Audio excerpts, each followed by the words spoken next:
Hello, welcome to Face University. That's Family and Community Engagement, Education for Families. We are discussing today preventing summer slide. This is going to be a walkthrough of our Articulate module that we created. What that is a self-guided, self-paced course for families and available in English, Spanish, and Vietnamese to learn about resources to make sure that learning continues throughout the summer. So, when families and communities thrive, every learner thrives. That's why we build sessions like this so that families can better understand how you support learning at home and how to connect with your school to make sure that you fully understand and are able to support with your students' achievement. We are talking about summer slide. So you might be wondering, what is summer slide? That refers to the learning loss that can occur over the summer months. While students are out of school, the learning that happened in the spring has a tendency to not stick. So we want to make sure that they continue their reading practice, they continue whatever learning they can to be able to make sure that they retain what they learned in the previous school year. There are statistics showing that teachers can spend up to 3 weeks reteaching lessons from the previous year at the beginning of the school year. So it's very important that parents support as much as they can to make sure that students are able to start the year strong and haven't lost any of that learning from the year prior. The reading and summer programs that we're going to share in this module can improve reading and math skills while they're out of school and away from home and build critical social emotional skills that are going to help them in the future in their careers as well as at school. So some more facts about summer reading and how you can support. Summer reading does have an impact and it strengthens skills. It really sets them up for success for the next school year. Students don't need to read a huge quantity of books if that's not something that they like to do. We really want to inspire them to read books that they're interested in. So if it's just the same 5 books again and again, that will make an impact and that will help them make sure that they retain their reading skills when returning to school. Summer reading is better as you share it. They're more likely to stay engaged when, as families, you are a part of that reading experience. It'll boost their motivation, and we want to create and inspire a lasting love of reading. There's lots of resources on Scholastic. That's just one resource that we name in our walkthrough of the summer learning module that I'm going to share with you today. However, a great resource that's local, that's also part of the module we'll discuss, is our libraries. Your librarians are able to support you in picking books at your students' reading level, which is so important that they're able to read with a little bit of struggle, but still comprehend what they are reading. And your librarian is happy to answer questions and find books that not only are they interested in, but are at the right level for your student. The recommendation that we will give in the module is 20 minutes per day, and I want to explain why. It doesn't necessarily have to be exactly 20 minutes a day. It is what's proven to be the most impactful, but break it down for what works for your family. 20 minutes a day, so if we're saying Monday through Friday, that's about 100 minutes per week. If it makes more sense for your student to read 30 minutes, 2 days out of that week, that is enough. That is better than no reading at all. If your student's super inspired to read longer, absolutely do that as well. Find what works for your family. If 15 minutes is more reasonable with one big reading event that's a little bit longer later in the week, that's another way to break down that time. You don't have to be fully reading the entire time. Think about what happens when you're reading. There's time spent sounding out words. We want to encourage that. We want to support them to solve words and sentences on their own, either using picture clues or clues in the sentence. Take your time and let them try before giving them the answer. Ask questions before, during, and after reading as they come up in your mind to help them understand and comprehend the story. I'll give more examples. But these break down into reading comprehension strategies. Here's some examples of reading comprehension strategies. While you're reading, make connections. What connections can I make as I read? Oh, this person likes to skateboard. I also like to skateboard. Here's what I know about it, so I can tell if he's doing a good job or he needs more practice here. Visualize during the story. Good readers create pictures in their minds. They can come up with what might happen next, what might happen instead of what's happening in the story. Let them come up with some predictions and ideas of their own. Infer. How do I read between the lines? What that means is when we make an inference in reading, we want to figure out what the author isn't saying, but wants us to understand. Kind of like clues a detective would look for as they read. Determine the importance when you're reading. What was the big idea? So we have read this whole story. Is there a lesson behind the story that I can learn for myself? What was the most main topic, most important thing for me to understand in this story? Also, there's synthesizing. So that means how do I use what I have read to create my own ideas? If you have read a story, practice writing a different ending. Practice writing about the story or writing in a journal about your experiences. Writing is very similar to reading and builds the similar literacy skills. And that is a fair practice to add into your reading routine. So now we're going to move into our Articulate course module options. We currently have 3 Articulate modules out right now designed by Sarah Sechrist, our content specialist. We've partnered with organizations as well as leaders within Denver Public Schools to create these courses. We released Social Media Safety and Digital Literacy last year. This is keeping children safe online and teaching them media smart practices. This course is currently available in English and Spanish. We have homework help for parents. So this is a great tool to partner with Summerslide to prepare for the next school year.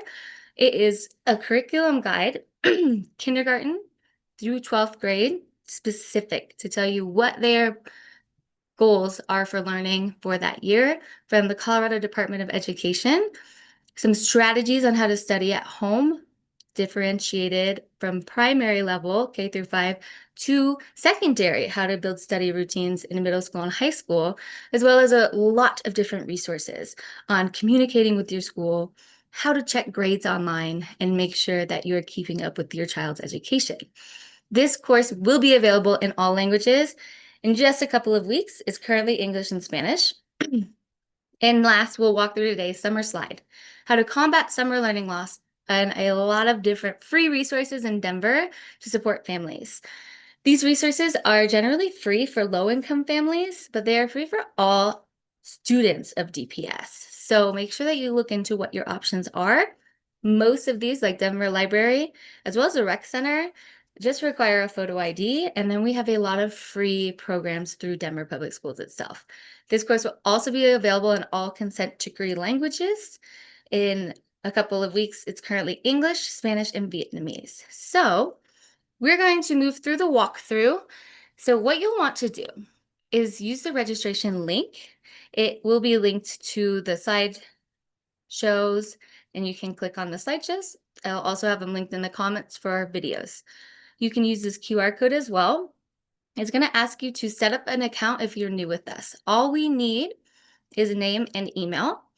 You will get a sign up to your email account to be able to set a password, and you'll get immediate access to our Face University group, where you will be able to see all courses that are available and use them for free.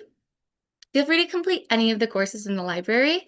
You will receive a certificate of completion for each course, and we greatly appreciate if you take time to give us feedback. At the end of each course, there will be an option to fill out our feedback form. That's also a great place to let us know if we didn't answer all of your questions in that course. What do we need to add? How can we follow up with you to get you that information? It's also going to be a great place to let us know what learning course we should provide for families next. We've received really great feedback, so I know there's more you want to learn, and we are happy to set up more self-paced courses for families in the future. But first, let me walk you through our Articulate learning space. So I'm going to show you, once you create an account, this will be the home page. You will see our Vietnamese course options currently, our current English options, and current Spanish options. Once we get all 8 consent decree languages, you will also see Somali, Dari, French, Arabic, and Nepali options as well. So I have completed one course. That is our Preventing Summer Slide in English. I'm going to walk you through the English course, but we will have captioning to show you how to get here in other languages on our YouTube channel. So Preventing Summer Slide. Once you click on the course, you'll navigate to this page. Mine says start again because I've done it. We do encourage you to take these courses multiple times, especially beginning of the year, maybe middle of the year when you need study tips from homework help, and always end of the year, even in the spring, so that you can get on waitlist early for some summer program options and get them started before summer starts. So I will click start the course again. I'm going to pause my share just to make sure that you see the same screen that I do. All right. So you should see Preventing Summer Slide resume, but you might see our session to on start it Preventing again. Summer Slide. And you'll start with When the you create partner intro slide, the welcome slide. So with the welcome slide, you will have audio. You can always go backwards to the previous slide. You can go forward to the next slide. But if you click on your menu, you'll see a drop down for all 3 parts of the course, and you can skip to certain parts that you need to review or you need to listen to again. I'm going to mute it for the sake of our presentation, but it will speak to you in the language that you choose throughout the course, so you can read and listen along.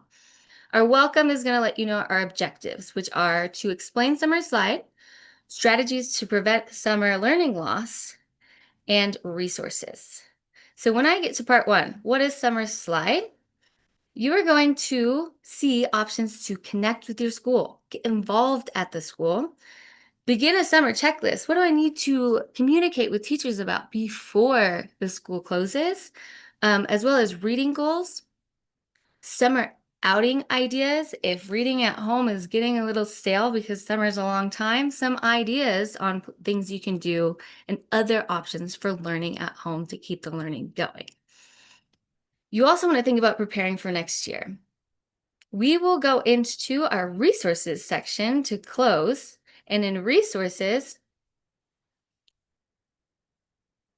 you're going to see DPS resources, resources through City of Denver, resources from the Family and Community Engagement team. That's going to be mostly sessions like this where families can tell me what you want to learn, and we're building a calendar actively for you next year, as well as other websites, learning websites, library resources, and community resources. Prevent that learning loss, set some goals for what you want to do for this summer. And once you've set a goal, my goal was 20 minutes of reading or an educational outing if I don't have capacity or my child doesn't want to read that day. That can just be going on a hike or going on a walk and having them read the signs, studying different objects like leaves, asking, how do you spell that word? It's very primary, but how can we find out their interests and find books that inspire that as well? That's a great way to explore what they might be interested in. So if that's my goal, what I would do is I'll click next. It's going to wrap it up. Thank you for caring about connecting to your school and connecting to your child's education. It is so important that parents are involved in this process. Learning isn't something just happens at school. You have so many valuable things to teach your child, and you have input, and you should advocate for your child's needs within your school. You'll see my contact information if you have any questions. That's Jasmine_Rigby at dpsk12.net. You're also going to see the link to complete our feedback survey. It's just a few questions to let us know how we did, what more we can do to support you, and any follow-up questions and needs that you have. And that wraps up our Articulate session. If you have any questions, again, contact me. We look forward to getting your feedback and working with you all in the next school year. Have a great summer, everybody.